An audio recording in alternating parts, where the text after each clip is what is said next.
Donc je dois quand même officiellement répéter vos propos.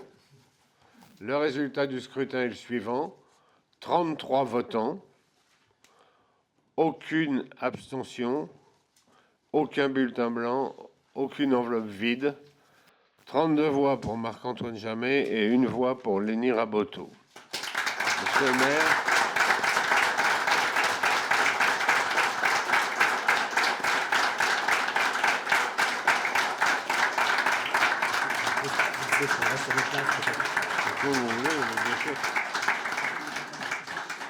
il me reste à passer les commandes de la séance à monsieur le maire. Je tiens cependant à vous remercier d'avoir tout fait pour que cette partie de la séance se déroule dans une véritable dignité républicaine. Merci.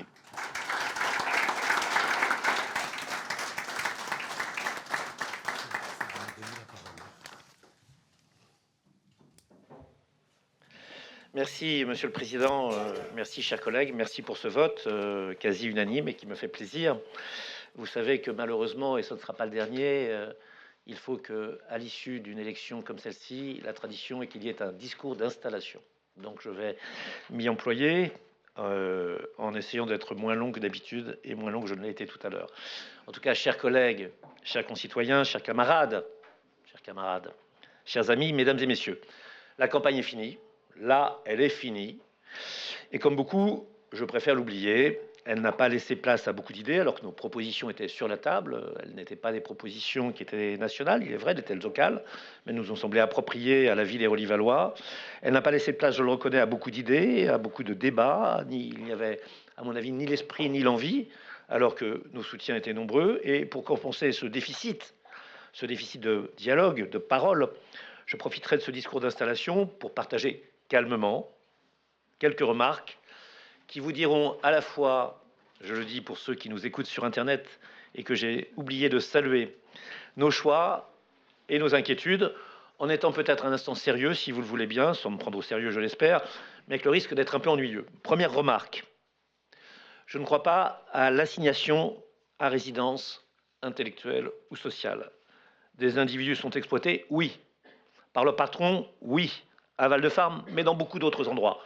Par leurs propriétaires aux Arcanes, très certainement, mais dans beaucoup d'autres endroits.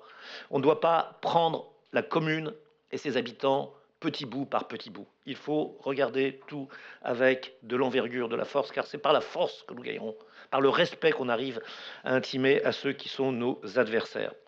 En tout cas, cette exploitation, cette aliénation, elle existe, c'est un fait. C'est contre quoi? Nous tous ceux qui sont de gauche, luttons pour qu'advienne un monde meilleur. Il y a de vieilles chansons qu'on chantait à la fin d'un certain nombre de congrès de la gauche extrême qui le disent et qui le disent avec force et qui pourraient revenir à la mémoire de chacun. Mais une société démocratique, elle ne peut pas passer son temps uniquement, quotidiennement, continuellement à se diviser. Il n'y a pas d'un côté les rentiers, les repus, les dominants et de l'autre les damnés de la terre, les dominés, les forçats de la faim en fonction d'une lutte des classes caricaturale, permanente, simpliste, irrationnelle. Une ville, notre ville, une petite ville, non pas de 12 000 habitants, mais de 13 500, qui aspire à devenir une ville de 15 000 habitants, elle est faite d'abord d'usagers, elle est faite d'abord d'élèves, elle est faite d'abord d'administrés, elle est faite d'abord de contribuables. C'est vers eux qu'il faut se tourner, en proximité. Il ne faut pas viser la législative ou les élections nationales, il faut s'occuper d'eux, c'est ça notre mandat, nous tourner vers eux immédiatement, dès aujourd'hui. La ville, ce n'est pas une succession de militants. Si le militantisme était fort aujourd'hui, on n'irait pas l'importer des communes voisines. Il faudrait qu'il se propage ici et qu'il soit fort. Et donc, il y a un ensemble d'habitants. Moi, je veux les rassembler. Je serai le maire de tous les Rolivallois, comme je l'ai toujours été. Et parfois, on s'étonne et on a l'impression que ce sont des pressions. Mais non, il est normal que dans mon bureau, quelqu'un qui vienne me demander quelque chose, je le reçoive comme je recevrai les autres, qu'il appartienne à mon camp, qu'il ne l'appartienne pas. Le but n'est pas d'acheter des gens. Ils ont une colonne vertébrale, ils gardent leur opinion. Mais si je ne les recevais pas, si je ne les aidais pas autant que les autres, c'est là où je commettrais une faute. La République, elle nous permet d'être tous égaux, en étant différents. De vouloir l'équité, qui est le contraire de l'uniformité, de fonder le mérite, non pas sur la naissance, je suis contre, non pas sur l'héritage, je suis contre, non pas sur le coup de force, je suis contre, non pas sur le privilège, je suis contre, non pas sur les passe-droits, je suis contre, pas non plus pour la tradition, sur lequel j'ai pas vraiment une estime totale, mais sur des choses dans lesquelles je crois, sur le travail, sur l'effort, sur les concours, sur l'engagement. Moi, je crois à l'ascenseur social. Il est en panne, il faut le réparer. Moi, je crois à l'égalité des chances. Elle n'est pas parfaite, il faut se battre pour. Moi, je crois surtout à la promesse républicaine dans cette commune qui vit par le service public. Et je vous invite à y croire avec moi, car ils sont dans notre ville notre seule loi. D'où ma deuxième remarque. Au cours des 2 mois qui viennent de s'écouler, une question majeure et qui dépasse de beaucoup les limites de notre commune a opposé les 2 listes en présence. La question, elle est vraiment très simple. Sommes-nous seulement ce que nous représentons, les témoins de notre classe sociale, les témoins de notre race, les témoins de notre religion, les témoins de notre parcours, les témoins de tout ce qu'on nous met dans le sac à dos, exprès, bien évidemment, pour nous diviser et pour nous reléguer? Ou sommes-nous ce que nous sommes, c'est-à-dire des hommes, des femmes, des gens jeunes, des gens vieux, des gens de gauche et de droite? En voyant les 32 visages qui sont autour de moi, et je vous inclus en disant 32, on ne s'étonnerait pas que je privilégie la deuxième hypothèse, parce qu'elle prend le parti de l'humanisme, parce qu'elle refuse, parce qu'elle interdit, parce qu'elle punit le sexisme, le racisme, parce qu'elle ne cède pas à la tentation d'essentialiser les gens, de les racialiser, de les genrer. Tout le monde ne se définit pas sans ses idées. Les idées, c'est l'essentiel. Ce que l'on pense, c'est l'essentiel. Et donc, moi, je ne veux pas juger les gens en fonction de la couleur de leur peau, de leur préférence amoureuse, mais en fonction de leurs compétences, de leur expérience, de leur intelligence. Et c'est comme ça, je crois, que nous avons formé une liste. Il faut ajouter de la liberté, de l'égalité, de la fraternité à la parité, à la laïcité, à la solidarité. Un grand écrivain français que vous avez certainement lu, Romain Gary, né en Russie en 1914, naturalisé par un décret de la République en 1935, aviateur de la France libre, compagnon de la Libération, diplomate, romancier, prix Goncourt, j'en passe, disait « Je n'ai pas une seule goutte de sang français, mais la France coule dans mes veines. » Je crois que nous, les 33 qui sommes ici, la France coule dans nos veines, et c'est tant mieux. La France, c'est pas une identité, c'est une idée. Val-de-Reuil n'est pas une communauté, Val-de-Reuil n'est pas une tribu, Val-de-Reuil n'est pas un clan, mais Val-de-Reuil est une collectivité. Elle a intérêt à le demeurer. Troisième remarque. En invoquant perpétuellement, à tout bout de champ, sur n'importe quel sujet, le misérabilisme, le paupérisme, le dolorisme, comme Annie Ernaux, que j'aime pourtant tant et qui a forgé des années d'extrême gauche, des années où l'extrême gauche passait par les femmes chez moi et pas par les hommes, ou Édouard Louis, à qui il faut reconnaître un étincelant talent, en étant constamment dans la consolation, en étant constamment dans la compassion, jamais dans la compréhension et jamais dans la considération, en donnant l'impression que certains élus qui se nourrissent du malheur des gens voient 2 747 s'écraser sur leurs chaussures à chaque instant. C'est la mauvaise voie. On courbe la tête, on accepte la fatalité, l'ordre des choses. Comme dirait Jaurès, le message triomphant de ceux qui sont nos adversaires. Les hiérarchies établies, moi je les refuse. Outre la résignation et le découragement, de sentiments qui me sont totalement étrangers, il y a un non-dit malsain dans le concert des lamentations qui diffuse une thèse que moi, personnellement, je trouve un peu arrogante, un peu méprisante, un peu élitiste et que je n'accepte pas. Le bien, le beau, le bon, c'est réservé à d'autres. Et ce n'est pas accessible à tous. La ville la plus pauvre de Normandie n'y aurait pas le droit et en serait exclue. Je pense que c'est totalement faux. J'écoutais jeudi soir notre député, Philippe Brun, en meeting, dire que certains bailleurs sociaux s'entouraient d'architectes médiocres pour des bâtiments sans intérêt, sans se préoccuper de leurs occupants. Nous, on revendique l'exceptionnel. Nous, on revendique l'excellent. Nous, on revendique l'exemplaire. Pour tous, comme l'école laïque, pour tous, gratuite et obligatoire, comme un logement décent pour tous, sans trace épouvantable. Mais si, je vous assure, comme le travail digne, comme la retraite équitable. Et donc, il y a des choses qui nous rassemblent et qui nous rapprochent. Parce que si vous pensez que dans les 32 qui sont ici, il y en a un seul qui supporte des logements avec des moisissures, un seul qui pense que le travail ne doit pas être rémunéré, un seul qui pense qu'on doit partir à la retraite à 70 ans, un seul qui pense que l'école des curés, c'est mieux que l'école de la République, vous me le direz parce que j'en ai pas vu un seul. Et ça nous rassemble théoriquement. Ce sont des vrais combats, pas des combats de personnes, ce sont des combats d'idées. Quatrième remarque, en termes de propagande, la question fondamentale, c'est est-ce qu'il faut donner aux gens, à nos concitoyens, à nos électeurs, ce qu'on peut promettre, ce qu'on peut tenir, ce qu'on peut payer, ou est-ce qu'il faut leur donner ce qu'ils veulent entendre, quitte à ne jamais le leur donner? Ça, c'est une question qui est fondamentale. Faut-il s'éloigner le temps d'une élection du concret, de la rationalité, à grands coups de discours vaudou et d'argent magique? Le réveil risque d'être difficile. Et là, c'est là où on installe l'extrême droite. et le Rassemblement national. L'illusion, à la rigueur, elle peut tenir, elle peut fonctionner pendant 6 semaines de campagne à destination d'un public militant venu d'on ne sait où, mais pas pendant 7 ans. Je vous assure, on va droit à l'échec, on va droit à l'effondrement de la gauche si on est une gauche populiste, démagogique. Il ne faut pas. Il faut être une gauche qui tient ce qu'elle promet. La politique, ça doit être le reflet de la vérité. Ça, je l'ai toujours pensé. Vous ne me verrez jamais dans un seul budget dans cette salle mentir sur la dette, mentir sur les impôts, mentir sur nos recettes, mentir sur nos dépenses. Je le dis toujours, et je crois que j'ai un témoin, il faut dire aux gens la totale vérité. Après, nous jugerons, mais rien de pire que de commencer par un mensonge, et je ne veux pas qu'on le fasse. Il faut dire ce qu'on va faire, il faut faire ce que l'on a dit, comme nous le faisons. Je n'aime pas le mensonge parce qu'il est avant tout de la manipulation. Et la manipulation, c'est quelque chose d'assez moche. 5e remarque, ne vous inquiétez pas, il n'y en a que 10. Le progrès, la réforme, la science, doivent-ils nous guider, ou bien faut-il fomenter la révolution, attendre, je vais prononcer le mot qu'il faut prononcer, attendre la rupture? Peut-on procéder étape par étape pour améliorer tout ce qu'on peut améliorer, ou bien faut-il espérer le grand soir et l'arrivée des lendemains qui chantent? Là encore, c'est quelque chose qui va nous différencier. Moi, je crois aux avancées que nous avons réalisées peu à peu, pierre par pierre, dossier par dossier, à Val-de-Reuil, dans les écoles, dans les logements, dans les rues et dans les stades. Et je ne veux pas y renoncer. Je ne veux pas dire comme ça, par facilité de discours, par facilité de tribune, avec un public qui m'applaudirait, ce qu'ils ont fait, c'est rien. Ce qu'ils ont fait, c'est nul. Ce qu'ils ont fait, c'est moche. C'est pas possible de dire ça dans un débat politique. C'est pas possible dans une ville ouvrière et populaire de considérer que l'amélioration des conditions de la vie des gens, c'est sans intérêt. C'est notre combat à tous. C'est le combat de la gauche. C'est le combat du logement. C'est le combat du travail. C'est le combat qui nous mène et je n'arrive pas à le comprendre. Nous n'avons pas tout fait, ça c'est certain. Et tout ce que nous avons fait, probablement, on ne l'a pas fait bien.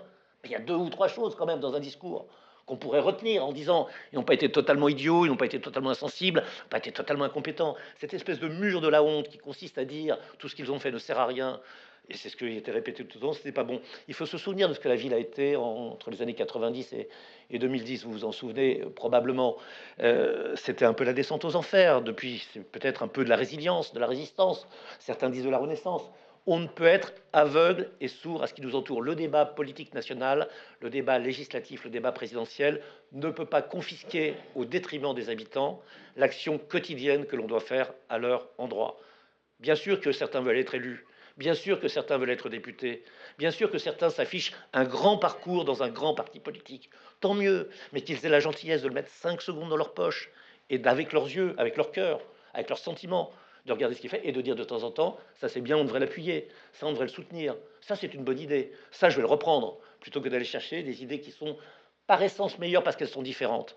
Parfois dans une petite commune de 15 000 habitants, les mêmes idées chez tout le monde sont les bonnes idées qu'il faut suivre. Parfois dans une petite commune de 15 000 habitants, les bonnes idées sont celles qu'on ne peut pas financer et qu'on aurait bien aimé faire. Et quand quelqu'un arrive et dit « je ne comprends pas pourquoi ils ne l'ont pas fait », mais ils ne l'ont pas fait parce qu'ils n'en ont pas eu les moyens. Les moyens, il suffit de les trouver, certes, mais moi, je n'ai pas cette ardoise magique. Et c'est ça qui est compliqué. On doit reconnaître le changement qui s'est passé ici. Il est social, il est sociétal, il est solidaire. Il est aussi, et vous avez à côté de vous quelqu'un en qui je crois et que j'estime particulièrement, qui est la première adjointe, il y a eu une transition ici qui est une transition écologique et environnementale. Il y a une place du vélo qui a changé, il y a une place de l'arbre, de la végétation, il y a une place de la vie et de l'environnement qui n'a pas été la même. Cette transition, elle a été aussi, je vois Ousmane qui est également à côté de vous, elle a été numérique, elle a été aussi avec Christian Vollet, avec d'autres, Dominique Legault, elle a été technologique. Il y a des choses qui se sont produites ici, et moi, en bon social-démocrate, je crois en l'homme, je crois au collectif, je crois au sens de l'histoire. Je préfère agir au présent, maintenant, tout de suite, dès demain matin, pour construire le futur que ressasser des regrets, des remords, des révolutions, des ruptures, qui sont quand même un certain nombre de choses qui sont attachées au passé. Donc je préfère conquérir ce qui peut l'être, c'est ça ma méthode, j'essaie de l'expliquer, tout de suite, immédiatement, pour le pouvoir d'achat, pour les fins de mois, et peut-être remettre à demain ce que j'ai pas pu faire aujourd'hui, mais avec cet objectif dans la tête, mais tout de suite, j'agis pour les gens. Je dis pas, c'est quand Jean-Luc Mélenchon aurait gagné que tout s'arrangera. Non, je pense qu'on n'attendra pas ça. Ça va être compliqué que ça arrive. Et donc, ça va être compliqué quand même. Ça va être pas facile. Si vous pensez que c'est facile, prenez votre téléphone, téléphonez à Jean-Luc et dites-lui, Jean-Luc, ça va être facile. Moi, je pense que c'est compliqué. Ça va être compliqué à Paris, ça va être compliqué dans plein d'endroits, on le voit bien. Donc, 6e remarque, est-ce que c'est mal de faire confiance à l'expertise?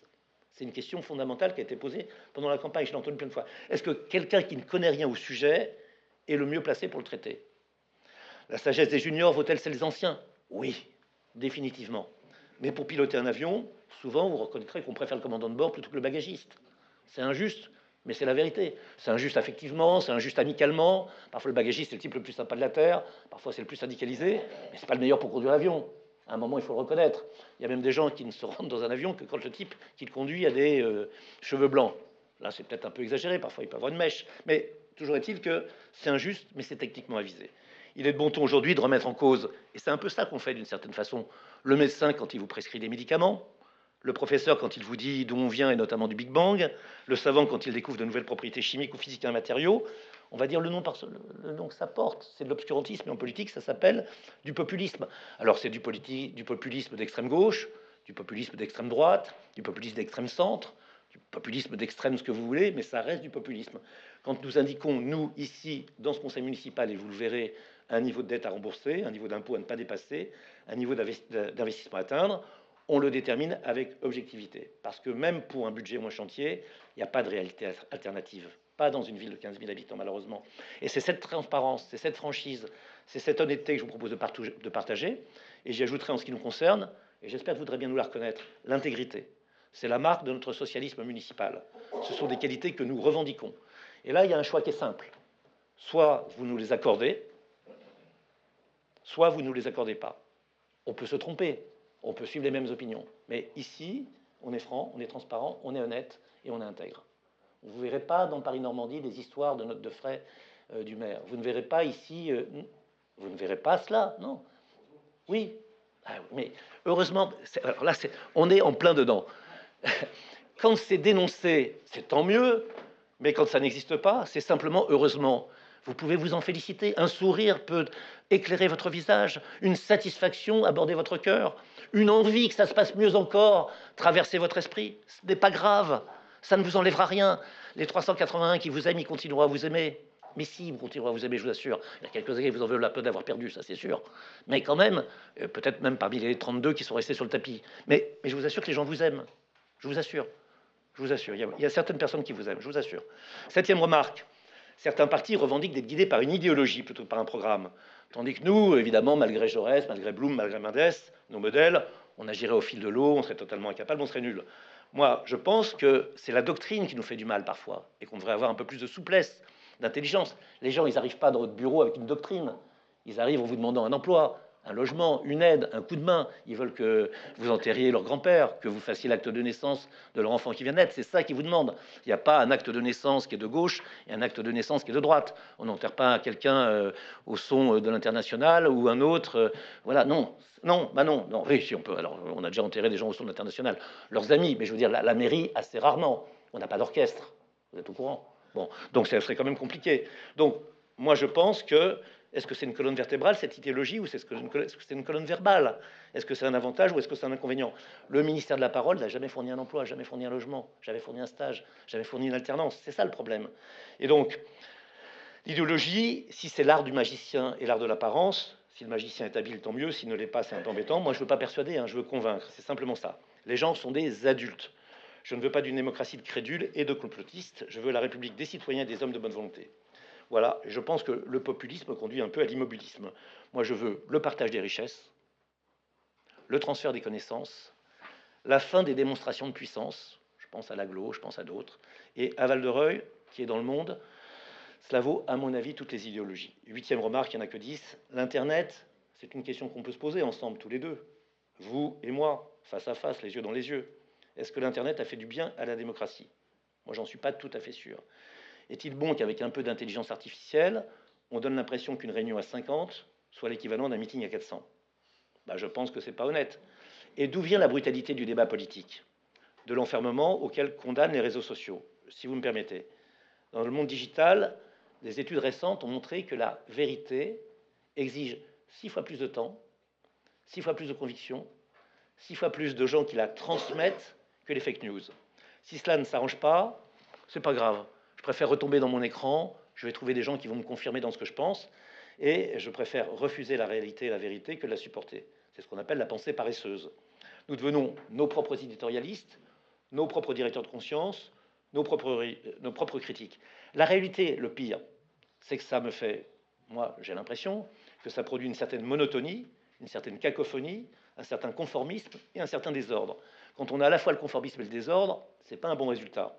C'est ce qu'on appelle l'avarice cognitive. Et sans vérification, du coup, les fausses indications, les fausses indignations, elles poussent à la radicalisation. Et c'est là où on rejoint la situation qu'on a connue. Un algorithme entretient artificiellement une espèce de mobilisation factice en ne présentant aucune opinion contraire. Des messages donnent l'illusion d'une mobilisation quand ils ne font que tourner en rond dans un petit réseau. C'est peut-être ce qui peut expliquer parfois la différence qu'il y a entre un nombre de likes qui se calcule par dizaines de milliers et un nombre de présents à une réunion qui se compte sur les doigts d'une main. C'est peut-être ça. Je ne parlais pas de vous, vous le prenez pour vous, mais c'est pas pour vous.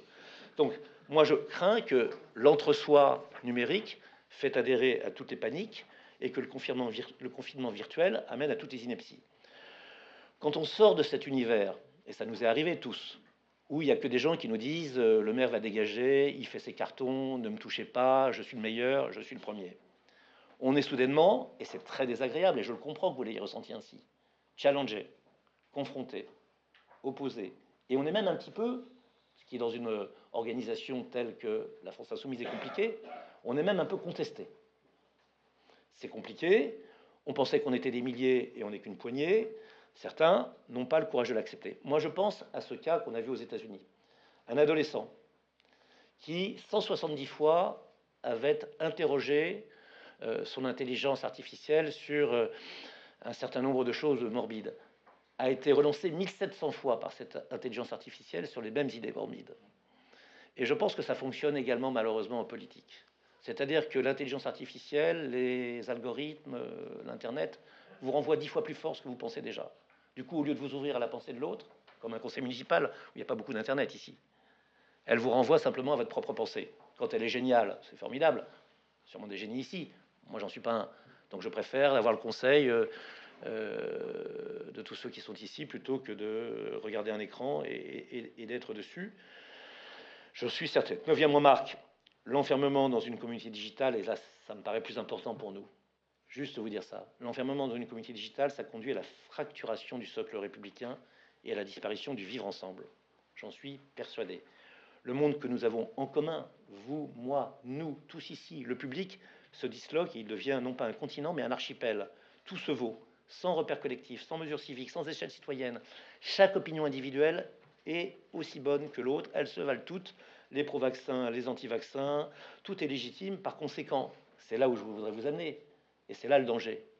Toute politique publique, rationnelle, à l'aune de cette confrontation avec le numérique, ne peut plus être proposée sans être systématiquement contestée. Et d'une certaine façon, les influenceurs remplacent les penseurs. Et on ne peut plus rien faire. Donc, ce qu'il y a une règle, nous ici, on aimerait bien qu'il y ait une expérience qui se fasse au collège et au lycée sans écran. Je pense qu'on pourrait l'amener au conseil municipal et également chez les politiques. Comment faire sans écran, sans le secours de l'intelligence artificielle, sans le secours des réseaux, sans le secours des collectivités. Ça me paraît important. Ma dernière remarque, vous connaissez la phrase de Thomas Jefferson, moi je l'aime bien, le vrai peut-il se défendre seul? On est en 1776, Donald Trump n'est pas apparu ou pas encore, et Thomas Jefferson pense que oui, le vrai peut se défendre seul. Mais il ne vivait pas à l'époque d'Internet, il ne vit pas à une époque où si on publie beaucoup sur TikTok, on reçoit une rémunération parce qu'à force de provocation, on a réussi à avoir beaucoup de gens qui vous ont suivi. C'est une autre époque, elle n'est pas la plus belle celle-ci, mais donc c'est pas. Aujourd'hui, vous le savez, on a passé une étape. Autrefois, il y avait des fermes en Iran, en Turquie, en Chine, en Corée du Nord, en Russie, qui étaient des fermes de trolls. Il y avait des gens qui travaillaient et qui publiaient 300 messages par jour, 300 contenus différents. Aujourd'hui, comme vous le savez, c'est l'intelligence artificielle qui génère les fermes de trolls. Certains partis dans notre pays s'en sont emparés. Et l'intelligence artificielle construit des adresses. Combien de messages j'ai reçus de gens qui avaient un abonné, qui ne s'étaient, comment dire, présentés sur l'Internet que la veille. Et ces messages, en une seule fois, recevaient 65 000 likes. 30 000, je ne sais pas, vous les connaissez peut-être mieux que moi, je les citais de mémoire, mais vous avez apparemment des informations que je n'ai pas sur ces messages. En tout cas, moi j'ai vu, je suis moins Internet que vous. Et c'est un tout petit peu embêtant parce que pendant que nous dormons, pendant que nous essayons de nous, un petit peu nous reposer, peut-être que nous essayons de penser à la commune, peut-être que nous essayons de penser à nos projets, l'intelligence artificielle, elle travaille. Et le soir, non pas les 300 gars qui font des trolls comme auparavant, mais les innombrables moteurs de recherche, les innombrables connexions réseau se confortent entre elles, et cette intelligence artificielle, elle est encore pire et elle est encore plus forte. Et donc, ces milliers de messages générés sans aucune intervention, ces dizaines de messages adressés la veille d'un scrutin, sont quand même une chose qu'on pourrait décider ensemble de ne pas faire la prochaine fois. On pourrait y renoncer. Si vous en êtes d'accord, j'en serais très heureux. Et je voudrais vous citer le général de Gaulle, parce que je sais que vous avez une affection particulière pour lui. Non, je ne vois aucune réponse. Nous avons su faire avec un mépris de fer face aux dérisoires imputations dont nous fûmes comblés sans jamais en être accablés par la tourbe des intérêts mal satisfaits. Je pense que c'est l'attitude que nous devrions avoir par rapport à tous ces gens qui sont là. Bref, nous n'avons pas cédé à une supercherie qui fait place toujours à une espèce de doute pavlovien, à ceux qui ne sont jamais contents, aux opportunistes des mauvais jours, au pessimisme vulgaire, comme on disait chez les philosophes d'extrême gauche il y a une trentaine d'années. Nous nous sommes fiés aux principes, aux valeurs, aux idées, au libre arbitre des relivallois, qui, comme l'intérêt général, sont permanents et universels. Ils nous ont donné raison par l'élection. Ce que je vous propose et ce que je propose à tous ceux qui n'ont pas été avec nous, c'est de partager cette démarche, de partager ces talents, de partager cet élan et de partager ces dynamismes. Alors, moi, je fais une promesse solennelle, c'est par cela que je voudrais finir. Cette promesse solennelle, pour moi, elle est républicaine. À Val-de-Reuil, je peux vous l'assurer, dans un premier temps, nous réunirons, et à Val-de-Reuil, je peux vous l'assurer également, dans un deuxième temps, nous réussirons. Merci.